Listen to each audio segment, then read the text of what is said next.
સુરત જિલ્લાના ઓલપાડ તાલુકાના સેલુત ગામે બેંકના હપ્તા ન ભરાતા યુવકે ઝેર પીને જીવન ટૂંકાવ્યું હતું, જેથી આસપાસના વિસ્તારમાં ચકચાર મચી જવા પામી હતી। મળતી માહિતી મુજબ સુરત જિલ્લાના ઓલપાડ તાલુકાના સેલુત ગામે મોટીહરા ફળિયામાં રહેતો એક યુવક નેહલ રાજેન્દ્રભાઈ પટેલ કે જેને આર્થિક સંકળામણથી રૂપિયાની જરૂર પડતા બેંક ઓફ બરોડામાંથી લોન લીધી હતી અને તે લોનના હપ્તા ભરવામાં મુશ્કેલી પડતી હતી।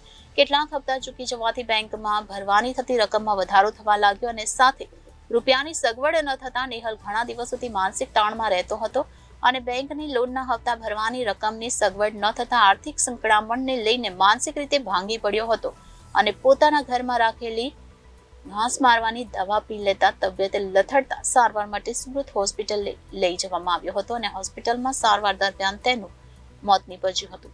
ઓલપાડ પોલીસ મથકના હેડ કોન્સ્ટેબલ જગદીશભાઈએ જણાવ્યું હતું કે મૃતકનું નામ નેહલભાઈ છે। બેંકમાંથી લીધેલી લોનને લઈને ભરવામાં આવતા હપ્તાના કારણે તેઓ સતત ચિંતિત રહેતા હતા અને આપઘાત કર્યો હતો। Bureau reporter Janadish news Surat.